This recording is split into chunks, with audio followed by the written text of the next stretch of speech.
T'as fait quoi le premier voyage sans eux? Du coup, cette culpabilité, elle devait être C'était loin. Elle était forte parce que ça faisait pas si longtemps que ça que j'étais séparée du père des deux premiers. Au début, j'ai culpabilisé. Et très vite dans l'avion, j'ai déculpabilisé.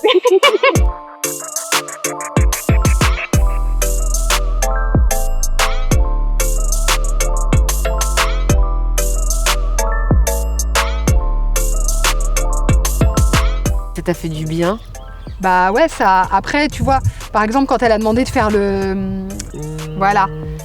Ça, avant, j'aurais été incapable de le faire. Moi, j'aurais peur du jugement, on va me regarder, machin. Comme je le dis, carpe diem, si tu vis pas ça, moi, demain, je sais pas ce qui peut m'arriver. Ouais.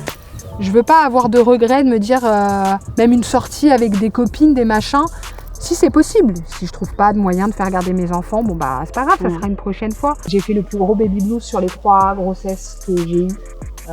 Voilà. Et que j'ai pas pu m'occuper de lui pendant quand même 1 mois. Occupée dans le sens où physiquement, j'arrivais pas, le câlin, tout ça. J'étais très la nourriture, le laver, il soit propre. Les moins fondamentaux. Ça, il y avait pas de souci. Par contre, le côté affect, je ne pouvais pas.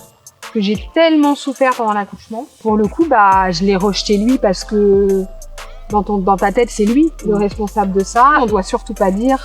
Effectivement, quand ça ne va pas, quand nos enfants nous sortent par-dessus on n'en peut plus. Moi, au début, j'avais du mal à le dire. Maintenant, j'ai plus de difficulté à dire je ne peux plus encadrer mon fils aîné. Mais je le dis aux gens que je reçois, justement, la vérité, elle est là. C'est que quand je reçois des parents qui sont en difficulté et qui me racontent justement, mais oui, mais c'est dur, j'en peux plus de mon fils, je leur dis, mais qu'est-ce que je vous comprends? Enfin, c'est humain et c'est normal. Et justement, dites-le, n'ayez pas honte. Je pars avec mes enfants, certes, un peu. Mais je m'accorde aussi beaucoup, les plus grands voyages, je les fais sans mes enfants. Et comme je leur dis, mais des fois ils me disent, mais les plus grands, les plus petits, oui, mais nous on aimerait bien partir. Je dis, alors on va marcher, on va machin, tu vas me dire quoi au bout d'un moment? Je suis fatiguée, j'ai faim, je veux faire pipi, gna gna gna. Je dis, c'est pas la peine. Ça t'a fait quoi le premier voyage sans eux? Du coup, cette culpabilité, loin. Elle devait être C'était loin. Elle était forte parce que ça faisait pas si longtemps que ça que j'étais séparée du père des deux premiers. Au début, j'ai culpabilisé. Et très vite dans l'avion, j'ai déculpabilisé. Alors, je les appelais très souvent. Ouais. Après, là où aussi, faut pas trop se leurrer, c'est que la réalité, elle revient vite. Que eux, pour le coup, ils n'ont pas eu de coupure. C'est ça. Donc, eux, leur quotidien, il est toujours pareil et ils te remettent vite dans leur quotidien. Moi, j'ai toujours dit, je ne suis pas féministe. Je suis pour une égalité, mais il y a des choses que les hommes font que vous ne pourrez jamais faire. Et il y a des choses que je fais moi en tant que femme qu'ils ne pourront jamais faire. Et je ne cherche pas à être leur égale. Après, sur le plan professionnel, ça c'est une autre question. Ouais. Mais sur cette partie-là, pour moi, un père est un père, une mère est une mère, et ça se combine en fait. Mais je ne chercherai jamais, quand je me suis séparée, quand j'ai été séparée du père des deux premiers, je me suis pas dit je vais jouer le père et la mère. L'idée de parenthèse, c'est beaucoup, et là je le souligne, de permettre aux parents finalement de se rendre compte qu'il y a une pause nécessaire pour être dans des interactions le plus juste possible avec leur enfant.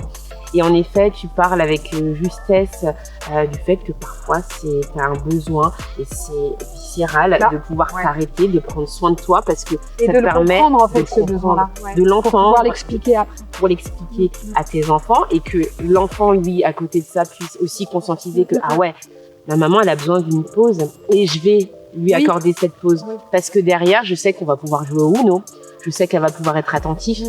Qu'est-ce que tu pourrais conseiller donc aux parents demain, en tant que toi, maman, qui incarne cette identité, mais en tant que toi aussi, professionnelle, assistante de service social, pour continuer à cheminer sereinement, sans culpabiliser, sans se préoccuper finalement de ces jugements, ces regards malveillants trop souvent.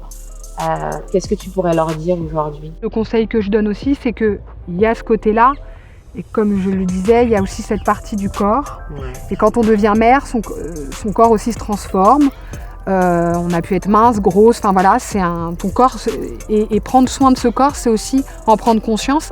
Et moi, j'en ai pris conscience il y a peu, mais il y a beaucoup de thérapies alternatives autour du corps, le yoga, la sophrologie. Et là, vraiment, tu rentres effectivement et tu prends conscience et tu libères ce corps de beaucoup de choses. Tu vois plus la vie de la même manière, tu ne vois plus les gens, la manière dont ils te le regardent. Parce que toi, tu sais au fond qui tu es et tu te permets d'être ce que tu as envie d'être et tu permets à ce corps d'être ce qu'il est, avec ses défauts, avec voilà. C'est pas tant se faire les ongles, les machins, oui, c'est important, mais c'est de la prise de conscience. Et aujourd'hui, on a la grande chance d'avoir beaucoup de professionnels qui proposent ça autour du corps, puis ça permet d'avoir du temps. De se libérer ce temps, de s'accorder ce temps. De se reconnecter avec la terre, le machin, et quand tu te reconnectes, et ben après tu rentres chez toi, c'est quand même... Puis moi je vois, en tout cas le plus petit maintenant quand il est en colère, il a un exercice de respiration. Super. Et quand il me voit en colère, il me dit maman, qu'est-ce qu'on doit faire quand la colère est là? Et je le fais avec lui et voilà, donc c'est pareil, je me dis bah c'est bien. J'ai envie de terminer sur cette belle image là, je te vois avec Isaac, partager cet instant. La respiration. On inspire, on expire, c'est la première phase. Et ensemble en plus, en simultané. C'est important. C'est une vraie reconnexion. C'est ce qui te permet de te reconnecter. On ne sait pas respirer. On le sait quand on est petit et on le perd. Donc réapprendre à respirer. En tout cas, moi j'ai été ravie d'avoir partagé ce petit temps de yoga avec toi. C'était vraiment cool. Donc, on était vraiment dans l'instant présent. Ouais, exactement. Merci Audrey. Je t'en prie.